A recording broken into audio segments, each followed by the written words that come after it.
que para poder saber la verdad de todas las cosas, cuanto más información cojamos de diferentes puntos de vista, estaremos más próximos de la verdad. Porque la versión de un hecho contado por una sola persona, seguramente se dejará muchas cosas por decir, pero no es que las deje porque oculte algo, sino simplemente cada uno capta lo que va con su manera de ser. Por lo tanto, pueden haber detalles que esta persona las pasa desapercibidas y sin embargo las cuenta otra.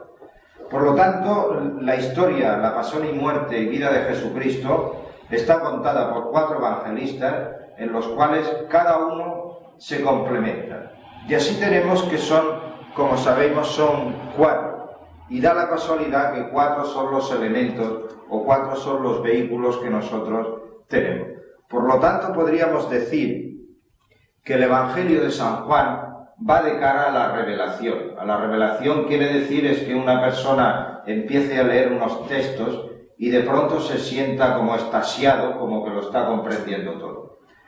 El Evangelio de San Juan, yo recomiendo que a los nativos de signos de fuego, de Aries, Leo y Sagitario, lo lean, porque les irá mejor que los otros.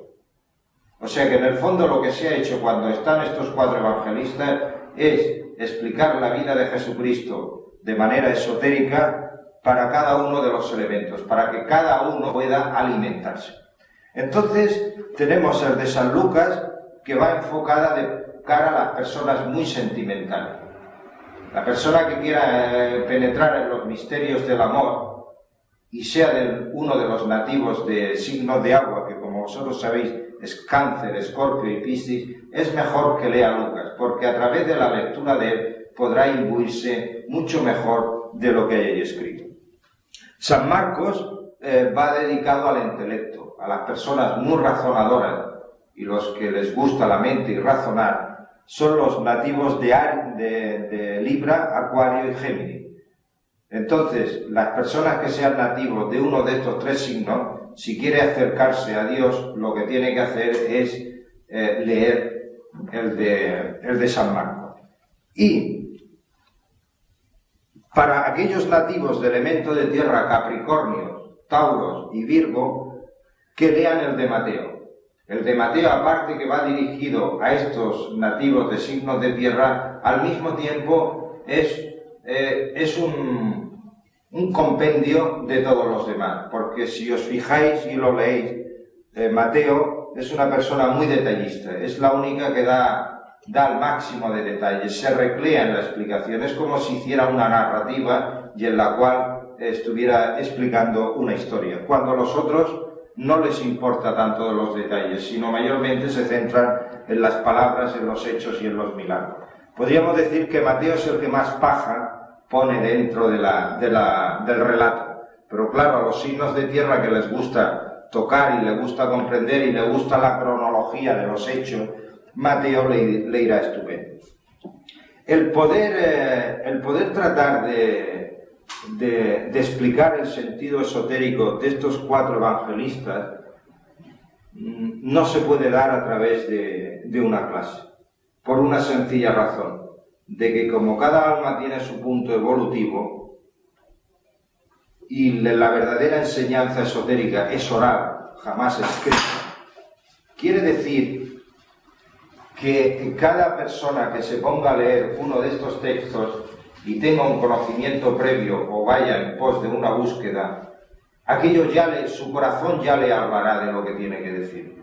Por lo tanto, lo que a mí mi corazón me hable no le servirá a otro. Es muy sencillo.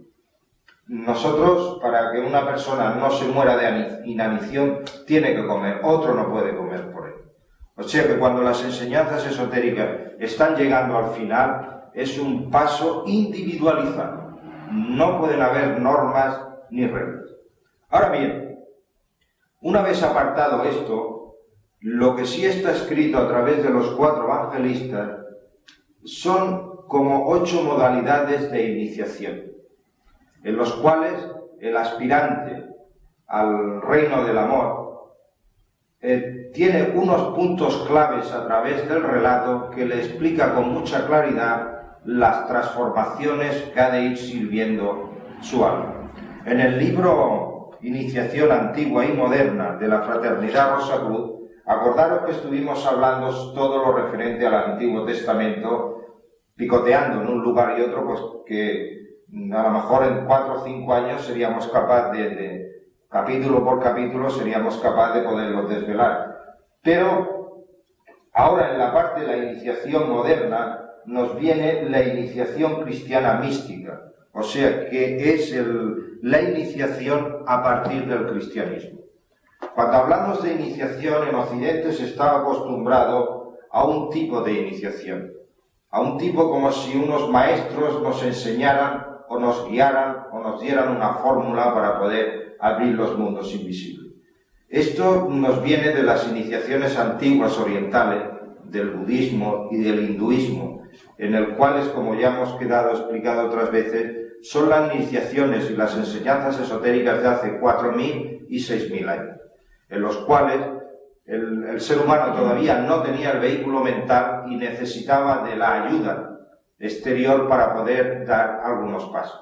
Pero desde la era de Aries Libra, que es el relato de Moisés, que el vehículo mental fue introducido en el vehículo humano, al ser humano se le dio ya la libertad de pensar, de razonar, y ese es el punto culminante de la libertad, en el cual se puede decir que Dios se retira y deja la obra para que el ser humano pueda continuar su trabajo. Pero decíamos que el vehículo de deseos estaba muy cristalizado y hacía falta que alguien rompiera esa cristalización.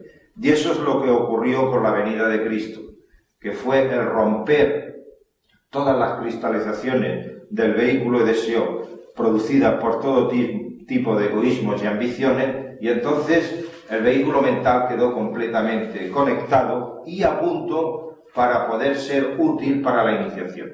Pero las iniciaciones a partir de la venida de Jesucristo, todas las almas que estamos a la vanguardia de la civilización, no necesitamos nada, absolutamente nada. Yo cada vez que San Juan explica con la muerte de Cristo, con sus últimos alientos, dice que con su último grito, lo dice así de claro, el velo del templo se rasgó de arriba abajo. Quiere decir que a partir de aquel momento las almas humanas, el que quiera, puede entrar a través del velo. ¿Cuál es el velo? El croquis, ¿os acordáis el croquis que os hice aquí, que aquí había un velo en el cual estaba la parte más occidental, que aquello no podría entrar nadie, solamente podrían entrar los elegidos? Pues bien, desde la venida de Cristo, el segundo velo se rasgó de arriba abajo y todo aquel que quiera, sin ningún tipo de iniciación, tiene acceso a la entrada de los mundos invisibles y a ser iniciado en los misterios del amor. ¿Cómo podemos ser iniciados en los misterios del amor? Pues muy sencillo, leyendo los 4 evangelios. Si el Antiguo Testamento es duro de digerir y parece que es muy extraño y nos cuesta trabajo de entenderlo, los 4 evangelios están bien claros. Son precisamente lo más fácil de entender, porque dice que ames a tus enemigos, dice que si alguien te pide algo que le des el doble, y si alguien dice que lo acompañes 1 kilómetro, Cristo dice acompáñalo 20. Tienes que amar al prójimo, respetar a tus enemigos. Te dice que mientras que esté el enemigo es tu mejor maestro. O sea, ¿qué es lo que te está diciendo? Es la renuncia a sí mismo y la renuncia a toda nuestra naturaleza inferior de cara a que la naturaleza divina se pueda fusionar con la humana. Porque el nacimiento de Jesucristo no fue ni más ni menos que la primera vez que la naturaleza divina de Cristo se fusionó con la naturaleza humana que fue Jesús. Hay 8 puntos muy importantes que todos los 4 evangelistas te lo explican, y te lo explican de diferentes maneras. Unos le dan más importancia y otros. Estos son como, ¿cómo os diré yo? Como piedras en el camino, en el cual el que está en tránsito hacia el nacimiento de Cristo en uno mismo, que se dé cuenta lo que está pasando. Son como guías que dicen, pues ahora me ha ocurrido esto, pues mira, pues ahora estoy en este punto, pues tengo que seguir hacia adelante y ahora me voy a encontrar este otro punto. Son como puntos en los cuales nos anuncian. Y estos son la Anunciación, la Inmaculada Concepción, el bautismo, las tres tentaciones, la transfiguración, la última cena y el lavatorio de los pies, Gesemaní y el huerto de la agonía, y la crucifixión y los estigmas. Estos son los puntos claves que van explicando al candidato o al discípulo a entrar en el reino de Cristo las cosas o las transformaciones que han de seguir. Vamos a empezar por el principio y vamos a hablar de la Anunciación. Yo los tengo por aquí señalados porque vamos a darle un poco lectura y después trataremos de explicar la verdadera interpretación esotérica de lo que oculta todos estos detalles. Fijaros que, por ejemplo, la Anunciación, el único que habla de la Anunciación completa, que es la Anunciación primero del nacimiento de San Juan el Bautista y luego viene la Anunciación de la concepción de la Virgen María. Ninguno de los otros tres evangelistas habla tan extensamente de la Anunciación. Todos los demás empiezan con que el ángel anunció a María que iba a quedar por obra del Espíritu Santo, pero así en 4 letras. Pero el único precisamente que es el que detalla bien la Anunciación es San Lucas. Y San Lucas está relacionado con los sentimientos. Claro, por eso todo lo que da vida a una nueva cosa está más relacionado con los sentimientos que con el intelecto. El sentimental quiere empaparse bien de todo el proceso de la Anunciación. Sin embargo, el intelectual es una página que le interesa pasarla de largo lo más deprisa posible. Pues bien, la Anunciación, vamos a ver la Anunciación. La Anunciación primera viene por el proceso de Zacarías, que Zacarías es el padre de Juan el Bautista. Y dice así: promesa del nacimiento del precursor de Jesús. Siendo Herodes rey de Judea, hubo un sacerdote llamado Zacarías de la clase de Abías, cuya esposa llamada Isabel era del linaje de Aarón. Acordaros que Aarón es el hermano de Moisés, y Moisés era el encargado de estar en el templo y cuidar de todas las cosas interiores del templo. Por lo tanto, Zacarías ya era una generación directa precisamente de los hijos de Dios. Ambos eran justos a los ojos de Dios, guardando irreprensiblemente todos los mandamientos y las leyes del Señor. Y no tenían hijos, porque Isabel era estéril, y ambos de avanzada edad. Sucedió pues que, sirviendo él las funciones del sacerdocio, por su turno le cupo en suerte, según la costumbre que había entre los sacerdotes, entrar en el santuario del Señor, a ofrecer el incienso, y todo el concurso del pueblo estaba orando en la parte de afuera durante la oblación de incienso. Ya hemos explicado lo que significa el incienso. El servicio en el templo es el tabernáculo en el desierto que dibujemos la otra vez, y el incienso no es ni más ni menos que la esencia que sube al cielo de nuestras buenas obras. O sea, es lo que ofrendemos a Dios de las buenas obras, es lo que sube arriba. Entonces se apareció a Zacarías un ángel del Señor, puesto en pie a la derecha del altar del incienso. El ángel se le apareció a la derecha del altar del incienso. ¿Os acordáis lo que situemos en el tabernáculo en el desierto? Dibujemos la mesa con los 2 pilas de 6 panes cada uno. Los 6 panes cada uno representan los 12 signos del zodiaco. Y los 12 signos del zodiaco son las 12 estancias en las cuales el ser humano tiene que trabajar en cada una de ellas. Nosotros, si hiciéramos un esfuerzo de voluntad, tendríamos que hacer lo siguiente.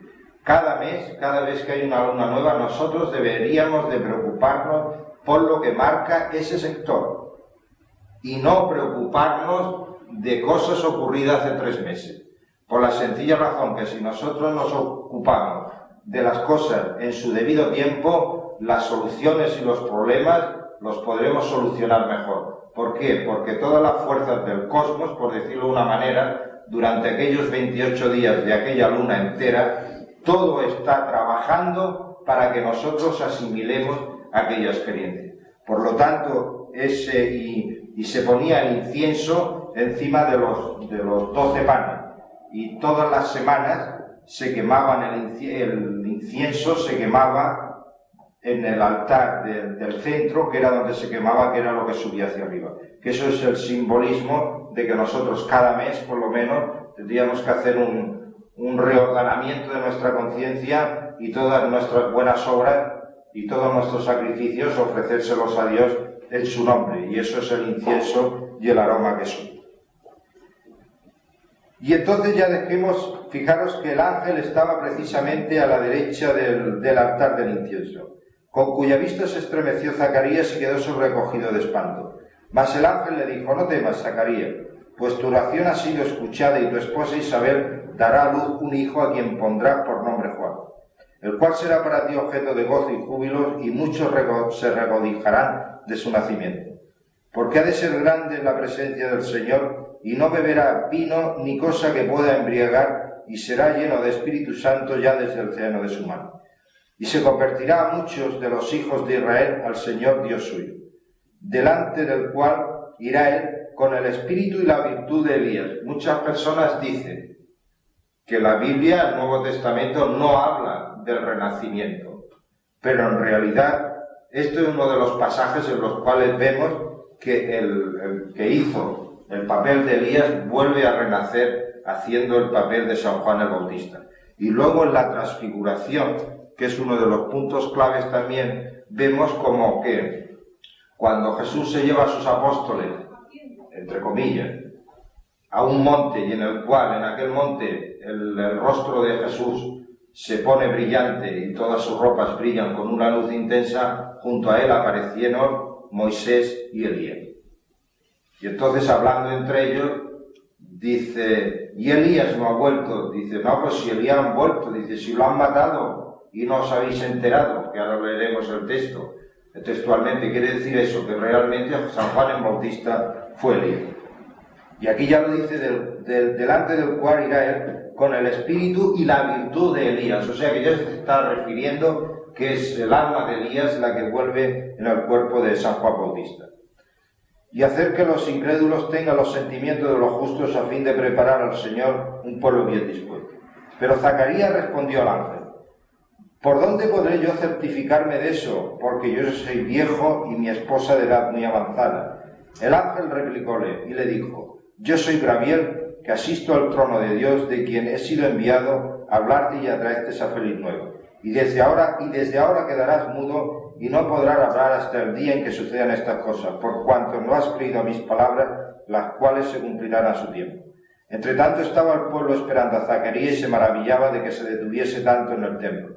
Salió en fin y no podía hablarles palabra, de donde conocieron que había tenido en el templo alguna visión.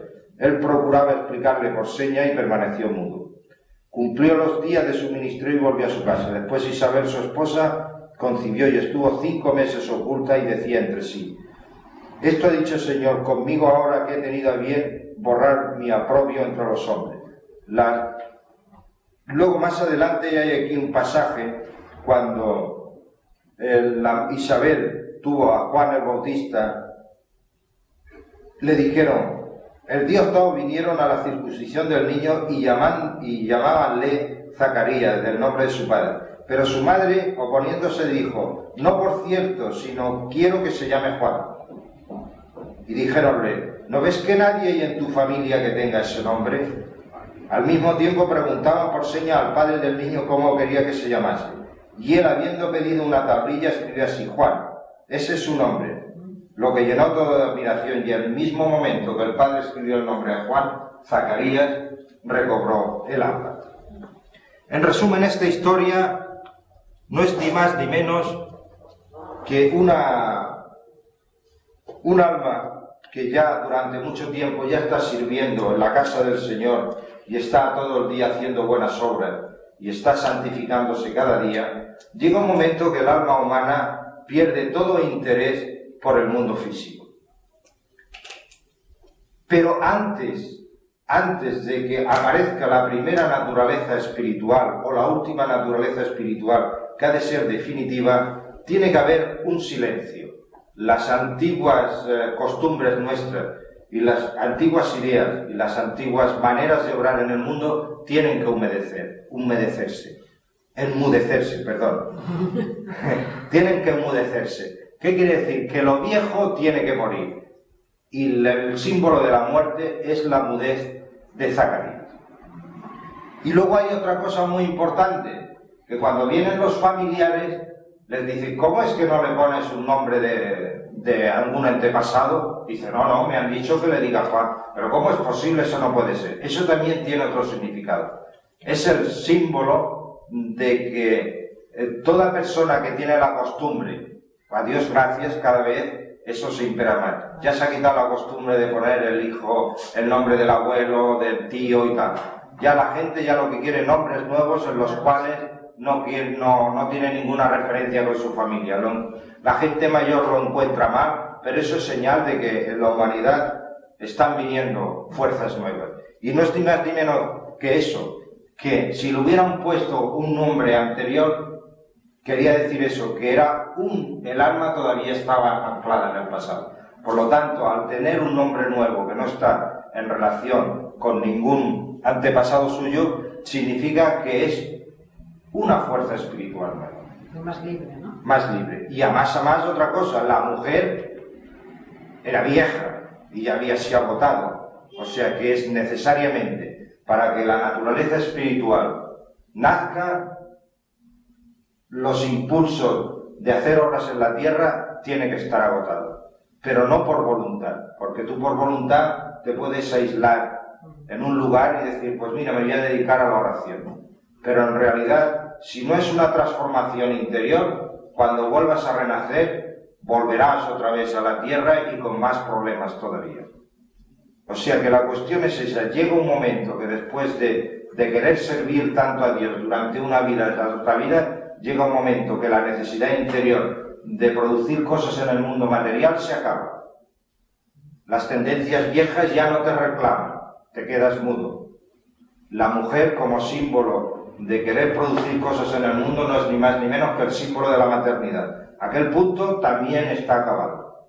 Y entonces es cuando realmente se está preparado para que nazca el penúltimo paso hacia el nacimiento de Cristo. Porque este es precisamente, recordar que es el precursor, el que anuncia la venida de Cristo. Entonces el próximo, esta anunciación, una vez que se ha comprendido lo que significa el personaje de Zacarías y de Juan el Bautista, entonces es cuando aparece la Inmaculada Concepción, que es cuando el ángel, al cabo de los 5 meses de aparecérsele a Isabel, se aparece, fijaros que es familia, entre Isabel y María son familia también, se le aparece al cabo de los 5 meses a la Virgen, a María, y le dice que por obra del Espíritu Santo, en fin, es una página ya, son de las más explicadas por la Iglesia Católica y no hace falta explicarlas más. Aquí, esto realmente, esta virginidad, una vez que ya hemos estudiado y hemos visto algunas cosas, realmente esta virginidad no se está refiriendo a una virginidad física, se está refiriendo a una virginidad espiritual. El primer razonamiento que se nos viene a la cabeza, si queremos poner en duda las historias que nos han contado siempre, es que una cosa hecha por Dios no puede ser pecado. Si Dios ha hecho los órganos femeninos y masculinos para la reproducción de la especie, no puede ser que sea un pecado.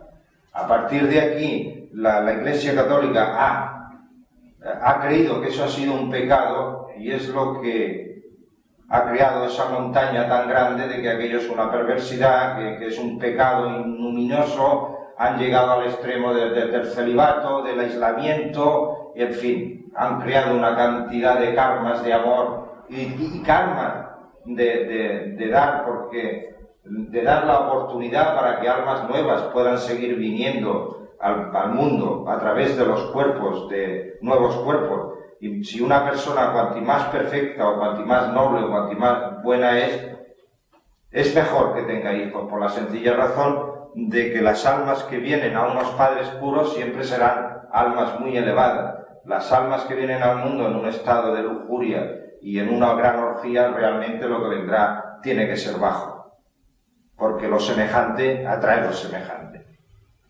Pues bueno, partiendo de esa primicia de que si los órganos femeninos fueron creados por Dios para la reproducción de la especie, no puede ser un pecado. Pero hay una historia que, si volvemos al principio del Génesis, vemos como la serpiente se introdujo en el paraíso y tentó a Eva para que comiera de la manzana, que en realidad no fue ni más ni menos que fue el primer acto consciente sexual que tuvo la humanidad en un tiempo muy lejano. ¿Qué quiere decir? Que el primer contacto sexual consciente es provocado por un deseo. Y es cuando intervinieron los famosos ángeles caídos, los luciferianos, para poder generar la procreación. Porque si los ángeles caídos no hubieran intervenido en ese punto, despertando el deseo de la sexualidad, la humanidad no hubiera tenido el estado evolutivo que hubiéramos tenido hasta entonces. Entonces, ¿qué quiere decir? Que los ángeles son los encargados de la transmisión de la vida, pero los encargados de despertar el deseo son los ángeles caídos. Por lo tanto, la humanidad desde el principio, desde la expulsión del paraíso, cada vez que hace el acto sexual, no lo hace por la producción de la especie. Hablaremos de eso después. No lo hace por la producción de la especie. Hoy, por desgracia, se hace más por placer más que por la reproducción de la especie. Entonces, ¿qué ocurre? En la medida que unos padres se juntan para que aquel acto dé lugar a un hijo deseándolo, está muy cerca del acto virginal. Y en la medida de que los padres o una mujer queda en estado por accidente no deseado, es cuando realmente el acto cada vez es más impuro y está más manchado. Pero hay otra cosa. Si el deseo de los luciferianos no estuviera introducido en el corazón humano, no podría haber procreación. Y cuando una alma ha tenido mucho desarrollo y ha evolucionado mucho, es capaz de poder hacer el acto procreador sin necesidad de la intervención de los luciferianos. Ese es el punto en el cual llegaron la Virgen María y José. Eran almas muy evolucionadas que habían cogido cotas muy altas de la evolución humana, en las cuales esa alma humana, una hizo el papel de mujer y otra hizo el papel de hombre, para poder, dentro de su pureza, no solamente pureza de cuerpo físico, a través de unas alimentaciones adecuadas, sino también una pureza total de vehículos emotivos y de vehículos mentales, por una sencilla razón. El que tenía que venir era Jesús, que ya era muy elevado, y claro, cuando un alma viene con todos sus vehículos, tener en cuenta que se entremezcla con los vehículos de los padres, y si estos vehículos no están a la altura, la criatura muere. Muchas criaturas que mueren de nacimiento, o criaturas que mueren a los 7 o 8 días, que hay una enfermedad misteriosa que no saben cuál es, que ahora el otro día decir que es que los niños se mueren porque los ponen boca abajo, que ahora hay que ponerlos boca arriba, porque dicen que se asfixia. No es una muerte misteriosa, estuvo de moda, ¿no? Boca abajo para que no se ahogan. Pues ahora dicen que no, que boca abajo eso es cuando se ahogan. Pues boca arriba también. Y boca arriba, bueno, en fin. Esos son precisamente el caso de los típicos de almas muy elevadas que están necesitando salir. Y no hay los padres lo suficientemente puros o sus vehículos lo suficientemente elevados para poder admitir estas vibraciones de un alma bastante elevada. ¿Qué es lo que ocurre? Que como hay necesidad de nacer, pues alguna alma se aventura, por decirlo de una manera, es decir, voy a probar a ver si puedo encajar, a ver si puedo aguantar. Pero claro, en cuanto se encuentra con estos vehículos más toscos, es cuando realmente las criaturas a los 7 o 8 días de nacer mueren solas. Si el primer hijo ha sido perfecto y el segundo tiene un daño en el cerebro y se tiene que desconectar. No, lo que pasa es que nosotros desde el primer momento que nacemos estamos evolucionando de una manera constante. Y aunque haya diferencia de 2 años del nacimiento de un hijo a otro, es que el estado emocional ha cambiado de los padres. Y entonces el hijo que ha de venir es diferente. Nada más con la diferencia de 9 meses. Porque los planetas, porque nosotros cuando nacemos en el horóscopo tenemos ahí una serie de experiencias a vivir y una serie de cosas nuestras a desarrollar. Y eso se va desarrollando a través del tiempo. Y se puede encontrar que 9 meses sean la frontera de una etapa para comenzar otra. A lo mejor podría coincidir aquellos famosos 7 años que cada 7 años estamos cambiando de historia.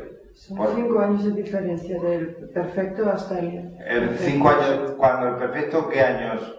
Tenía 5 cuando nació. No, años usted. O bueno, la persona. No, ¿sabe los años que tenía esta mujer cuando fue el primero? Menos de 30 y ahora ha pasado de 30.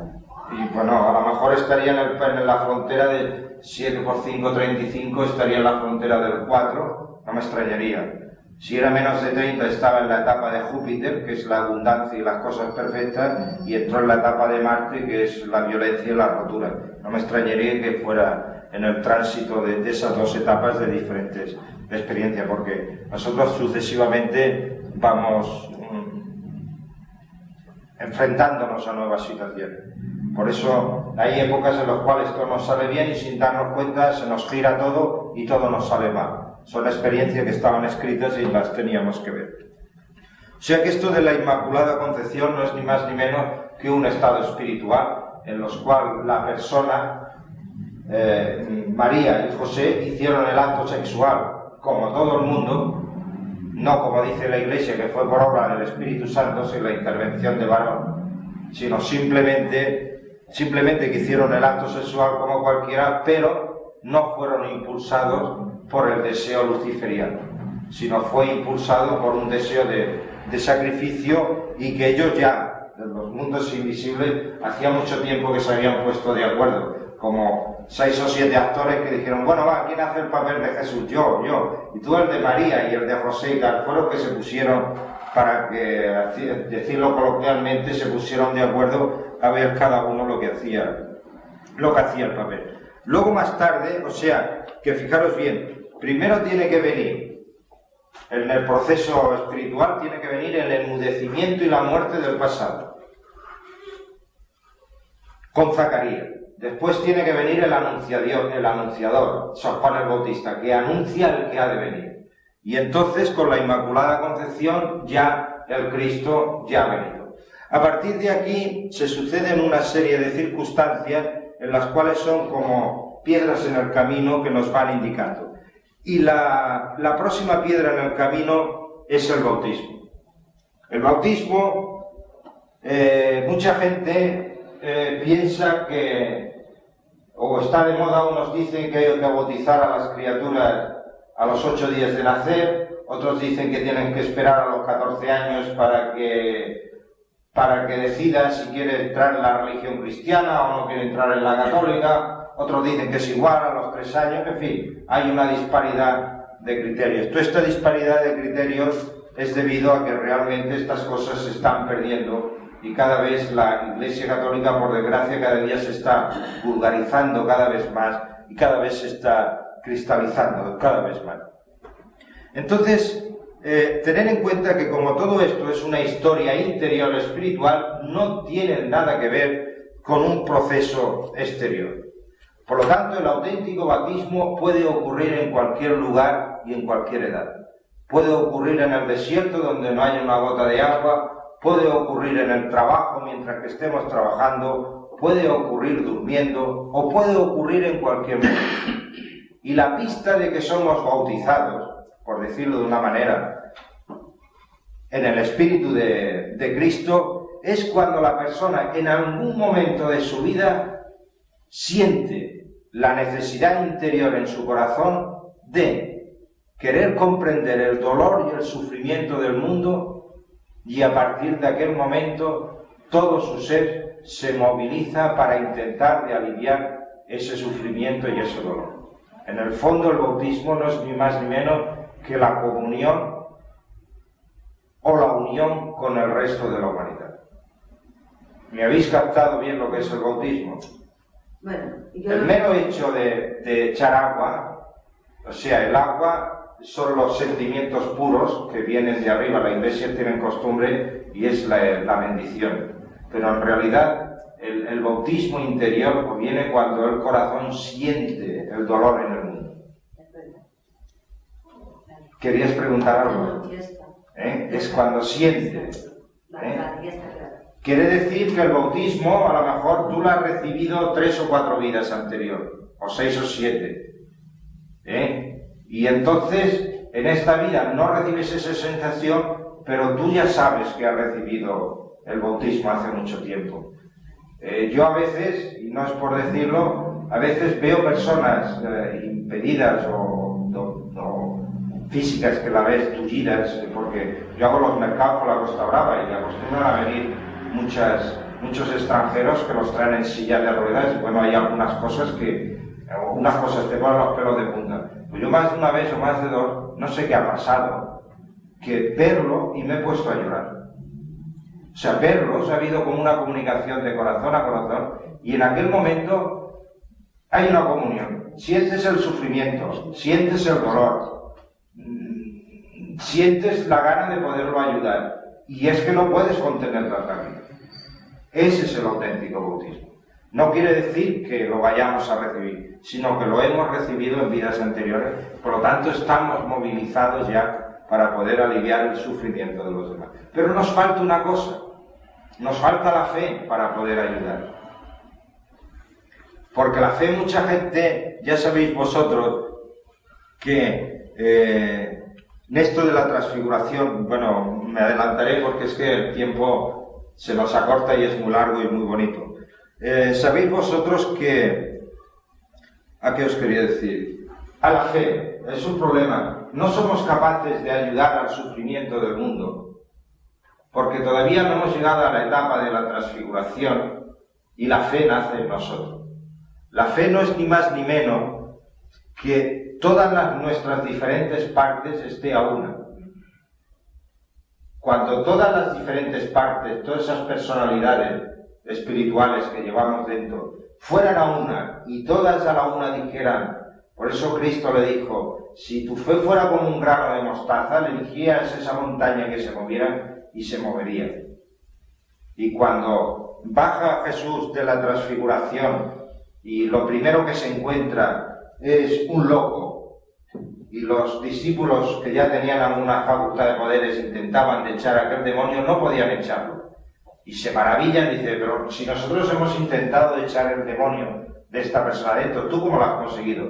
Dice, por el gesto de la fe. Y es cuando le dice, si tuvierais fe como un grano de mostaza, seríais capaces de movilizar el mundo. Claro, la fe es un poder divino en el momento que haya unidad de criterio dentro de nosotros. Tú puedes pedir la curación de una persona con toda la fe del mundo, pero hay una parte de tu ser que no se lo cree.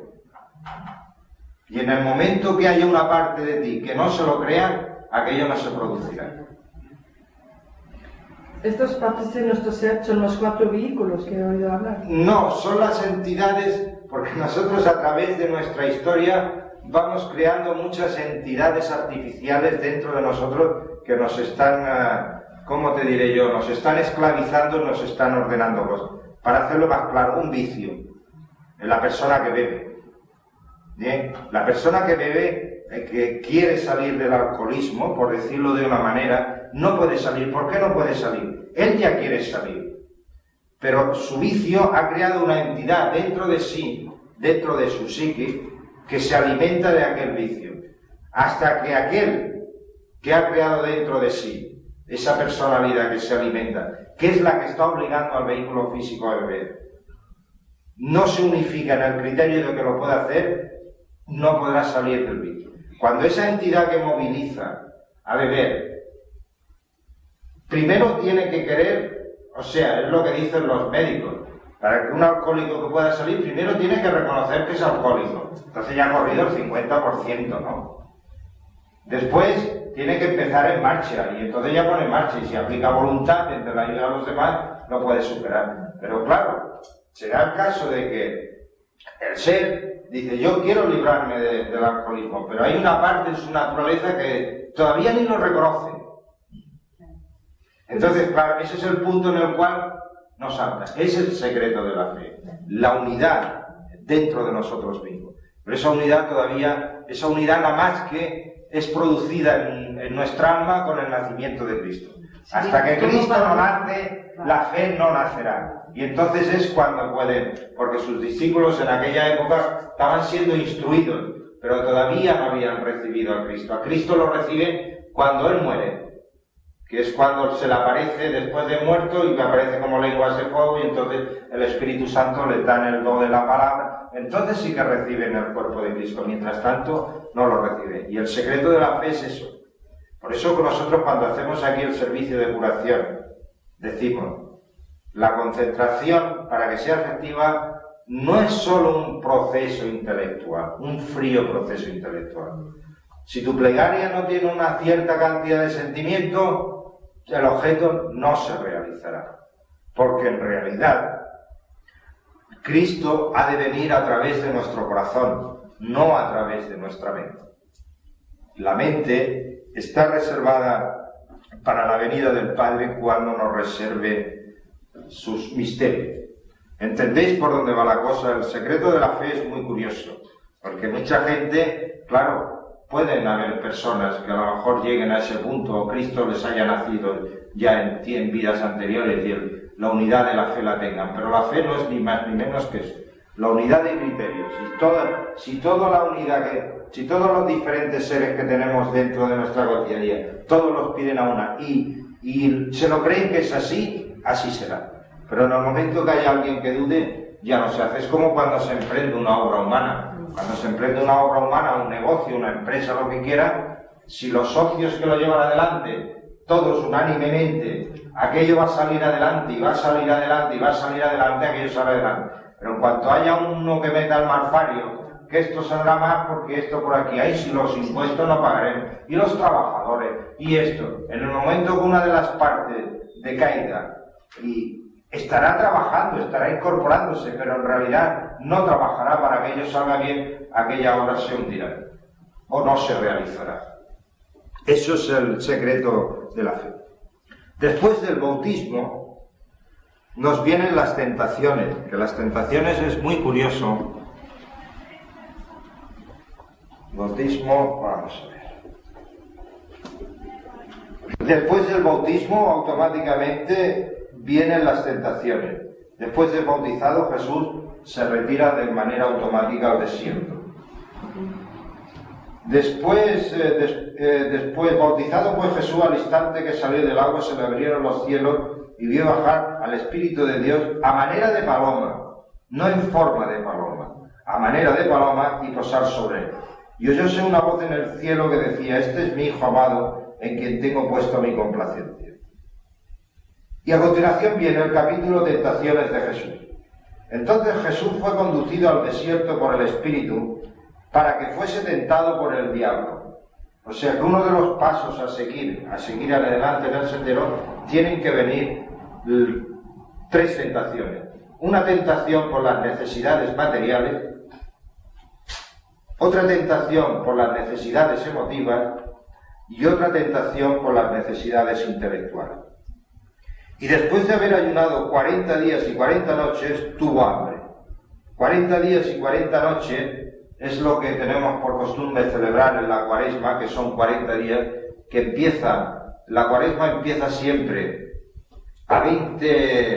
empieza 40 días antes del Viernes Santo, y son 40 días justos. Estos 40 días significa que es el tiempo justo para que recibió tres tentaciones. Una tentación por el vehículo material, que es la necesidad de comer, por decirlo de una manera. Otra tentación para el vehículo de deseos, que es la vanidad y la vanagloria.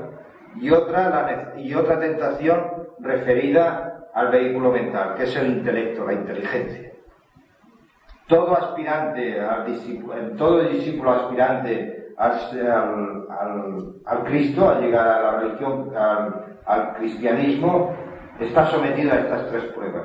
Y son muchas las personas, muchas almas que han avanzado mucho en el sendero, que tropiezan en una de estas tres piedras y entonces tienen que volver a empezar de nuevo, tienen que esperar a la experiencia post-morte para darse cuenta que han sido probados y han fallado. Y estas tentaciones no hace falta que vengan, como dice aquí el libro, a través del diablo. Estas tentaciones te puede venir a lo mejor del mejor amigo o de la mejor persona en la cual tú confíes como una persona sabia, porque esto no se sabe por dónde ha de venir.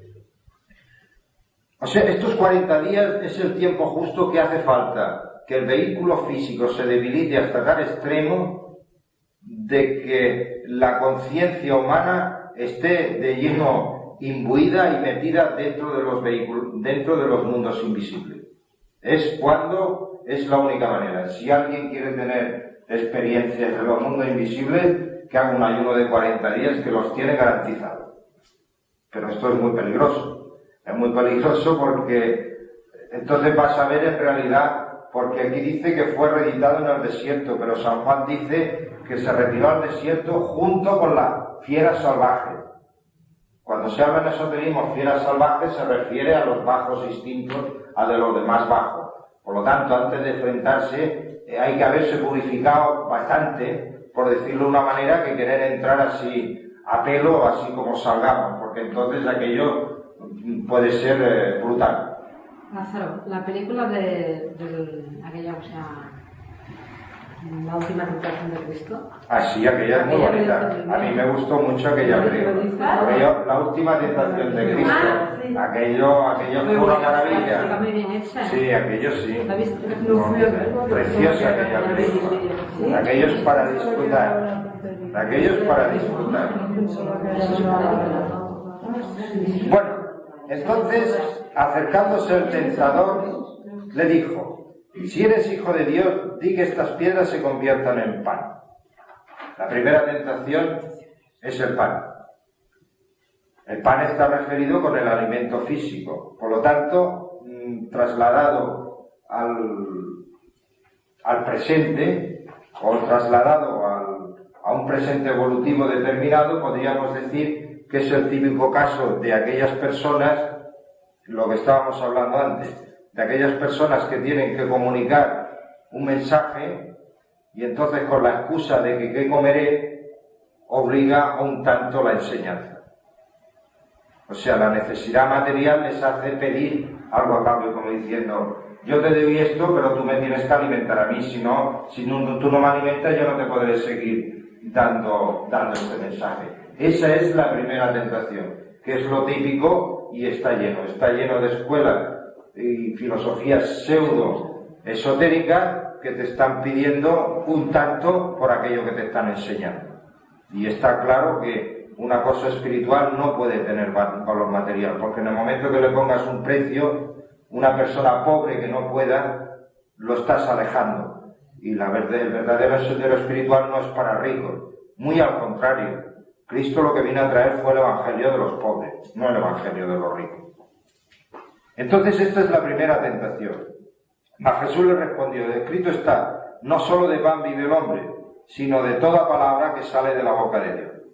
Después de esto lo transportó el diablo a la ciudad santa y le puso sobre el pináculo del templo. Y le dijo: si eres hijo de Dios, échate de aquí abajo, pues está escrito: por ti dará órdenes a sus ángeles, los cuales te llevarán en sus manos para que tu pie no tropiece contra una piedra. Esta es la segunda tentación relacionada con las personas que tienen algún mensaje espiritual que comunicar. Y está relacionado con aquellas personas que lo que explican o lo que dicen lo acompañan con fenómenos. Esto es el pecado más grande de los deseos, que es la vanidad, de creerse superior. Cristo se negó desde el principio